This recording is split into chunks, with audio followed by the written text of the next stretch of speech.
कांग्रेस के झारखंड प्रभारी के राजू के बोकारो आगमन और प्रमंडलीय सम्मेलन को लेकर सारी व्यवस्था ठीक ठाक रहे, इसे सुनिश्चित करने और सम्मेलन की तैयारियों का जायजा लेने के लिए झारखंड राज्य कृषि विपणन परिषद के अध्यक्ष रविंद्र सिंह बोकारो आए और उन्होंने कार्यक्रम स्थल से लेकर कृषि उत्पादन बाजार समिति तक का जायजा लिया।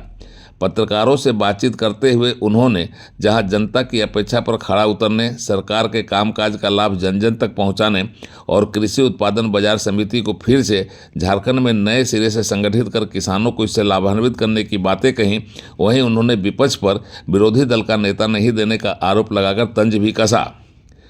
उन्होंने पत्रकारों को यह भरोसा दिया कि सरकार जनता से किए गए वादे को हर हाल में पूरा करेगी, लेकिन बात ही बात में उन्होंने 1,36,000 करोड़ की केंद्र द्वारा रोक रखी गई झारखंड की राशि पर तंज भी कसा और अफसोस भी जताया। उन्होंने यह भी कहा कि रघुवर सरकार ने कृषि उत्पादन बाजार समिति को भंग करने का जो फैसला लिया था वह दुर्भाग्यपूर्ण था। झारखंड राज्य कृषि विपणन परिषद के अध्यक्ष रविंद्र सिंह ने बोकारो पहुंचकर पार्टी संगठन की मजबूती पर जोर दिया और के राजू के आगमन को लेकर तैयारियों का जायजा लिया। अपने वादे के साथ चल भी रही है, लेकिन दूसरी तरफ सरकार के साथ साथ हमको संगठन भी देखना, संगठन के माध्यम से हमको कार्यकर्ताओं को जागरूक करना है ताकि सरकार के किए गए कार्यों को हम आम जनता तक कैसे पहुंचा सकें। तो ये संगठन के जो हमारे जुझारू कार्यकर्ता, उनके माध्यम से हम लोग इसको आम जनता तक पहुंचाएंगे कि जो हमने वादा किया था उसको पूरा किया, और हमारे वर्कर हमेशा जनता के बीच में रह के इस सब बातों को रखेंगे। क्योंकि अफसोस यहाँ है कि झारखंड में विपक्ष नाम का कोई चीज़ नहीं। आप देखें तो अभी इतनी महत्वपूर्ण बजट सेशन चल रहा है और दूसरी तरफ विपक्ष जिस तरह का भी आरोप प्रत्यारोप करे, लेकिन दुखद ये है कि हम लोग एक विपक्ष के नेता के लिए तरस रहे हैं। तो कितना गंभीर है विपक्ष जो ये सरकार को अपनी आईना दिखाए या सरकार से सवाल कर सके, जो जनता के हित में हो, जनहित में हो। तो ये कहीं ना कहीं हम लोग प्रदेश के लिए दुखद ही कहें।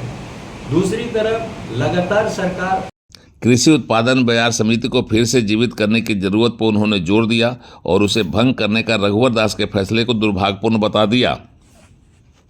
नियमावली आना, तो जो नियमावली आएगा उसमें कई तरह का नया चीज आपको देखने को मिलेगा। पहले के एक्ट में एसडीओ होते थे चेयरमैन बाजार समिति का, अब वहाँ पर किसान होगा चेयरमैन उस बाजार समिति का।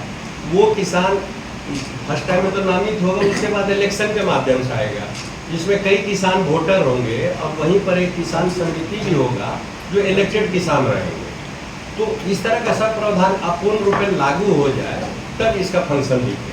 मतलब कृषि उत्पादन बाजार समिति फिर अपने लय में होगा। एकदम किसान के हित में ये सरकार हमेशा से तैयार है और निर्णय लेती है। पिछले दिनों 2 लाख तक का हम लोग ऋण माफ भी किए थे और आगे भी किसान के हित में जो भी अच्छा होगा हम लोग निर्णय। क्या लगता है, आप तो अध्यक्ष है, क्या किस तरह का मेजर गड़बड़ी पाई गई है उस तरह से? अभी तो हम नहीं बताएंगे, जांच समिति जांच रिपोर्ट दे रही है। जब पूरा आ जाए तो हर जगह का आ जाएगा, फिर हर जगह का शुरू होगा। अभी कई बाजार समिति को नोटिस भी हुआ है, जहाँ बड़े पैमाने पर इस तरह का आ रहा है सब जगह नोटिस हुआ, कई अभी सस्पेंड भी हुए। गढ़वा बाजार समिति के सुपरवाइजर सस्पेंड हुए, तो वो नहीं करवाई, सब जगह चल रही है। और जहाँ गलत है उनको गलत, क्योंकि ये बाजार मंडी जो है वो किसानों के लिए बना था और किसान के हित में ही ये सरकार निर्णय। तो ये जो इसको जो भंग करने का जो निर्णय था यह दुर्भाग्यपूर्ण मानते हैं आप? 100% दुर्भाग्यपूर्ण था। अगर दुर्भाग्यपूर्ण नहीं रहता तो हम दोबारा क्यों गठन करते इसको? ये तो रघुवर दास साहब जो पूरे भारत में मंडी एक को हटा के इतनी बड़ी किसान आंदोलन हुई, ये तो वो लोग महाजनी पार्टी है, भारतीय जनता।